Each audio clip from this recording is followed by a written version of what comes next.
अस्सलाम वालेकुम नाजरीन, आज हम आपको फ़लस्तीन में हाल ही में होने वाली जंग की वजूहात से आगाह करेंगे जो शायद मेन स्ट्रीम मीडिया पर नहीं बताई जाती।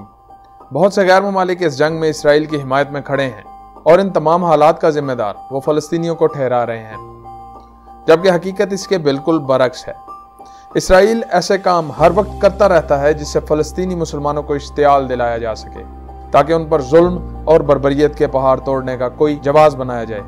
मौजूदा हालात का जिम्मेदार भी इसराइल है, ना कि फ़लस्तीनी लोग। मगर कैसे, आइए आपको बताते हैं। मैं हूं मोहम्मद उमर परवेज और आप देख रहे हैं हमारा YouTube channel heaven of knowledge. आगे बढ़ने से पहले आपसे गुजारिश है कि हमारे चैनल को सब्सक्राइब करें और साथ मौजूद बेल आइकन को प्रेस करें ताकि हमारी हर नई आने वाली वीडियो का नोटिफिकेशन आपको बर वक्त मिल सके। जैसा कि मैंने आपको पहले बताया है कि इसराइल हर वक्त ऐसे बहाने तराशता रहता है जिससे इसको गजा में मौजूद मुसलमानों पर बमबारी का मौका मिल सके। और हालिया इश्तियाल की भी बहुत सी वजूहात हैं, जिनमें से पहली वजह इसराइली हुक्काम की तरफ से फ़लस्तीनियों पर दमिश्क दरवाजे पर इकट्ठा होने पर पाबंदी लगाना है। दरअसल दमिश्क दरवाज़ा पुराने शहर के बहुत से फ़लस्तीनी बाशिंदों के लिए एक समाजी मरकज़ है, जहाँ पर शहरी सकाफती तकारीब और इज्तिमात का एहतमाम करते हैं। फ़लस्तीनी नौजवानों के लिए इस जगह पर बैरियर लगाना इश्तियाल अंगेजी के जुमरे में आता है, जिसके नतीजे में वहाँ एहतजाज शुरू हो गया।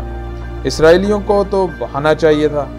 दूसरी तरफ से कौम परस्त यहूदी भी एहतजाज करते और अरबों की मौत का नारा लगाते हुए निकले।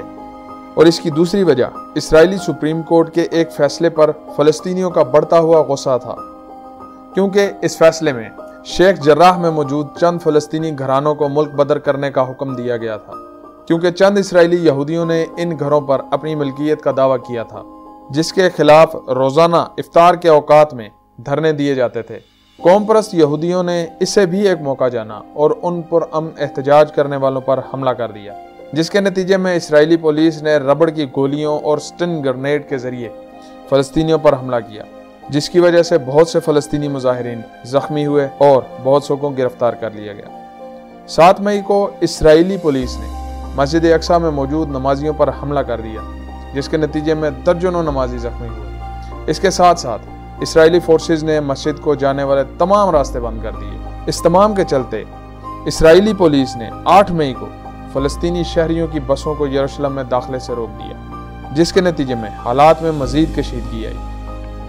लैलतुल कद्र की रात हज़ारों मुसलमानों को मस्जिद अक्सा में दाखिल न होने दिया गया। इससे अगले दिन इसराइली फोर्सेज ने मस्जिद अक्सा के कंपाउंड में मौजूद नमाजियों पर स्टन ग्रेनेड और आंसू गैस के साथ हमला किया, जिसके नतीजे में बहुत से फ़लस्तीनी जख्मी हुए और बहुत सौ को गिरफ्तार किया गया। 10 मई को इसराइली सिपाहियों ने एक और हमला किया, जिसमें उन्होंने मस्जिद अक्सा के दरवाज़ों की चाबियां जब्त कर लीं। 10 मई को ही यहूदी यौम यरूशलेम मनाने की तैयारी कर रहे थे, जिसमें उनका इरादा मस्जिद अक्सा की तरफ मार्च करना था, जिस पर फ़लस्तीनी बाशिंदों ने शदीद एहतजाज किया। अमेरिका के कहने पर इस मार्च को मुलतवी कर दिया गया ताकि हालात मजीद कशीदा ना हो, मगर अब हालात कशीदगी से बहुत आगे बढ़ चुके थे।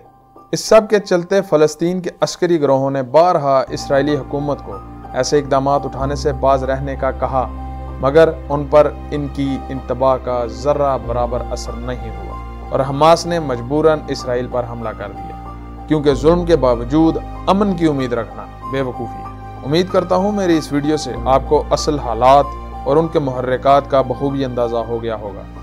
अगर आपको ये वीडियो पसंद आई है तो इसे लाइक और शेयर करना मत भूलिएगा, ताकि ज़्यादा से ज़्यादा लोग इन मुहर्रिकात के बारे में जान सकें और मजलूम और जालिम में फ़र्क वाज़ह हो सके। जल्द मिलते हैं एक नई वीडियो के साथ, तब तक के लिए अल्लाह हाफिज़।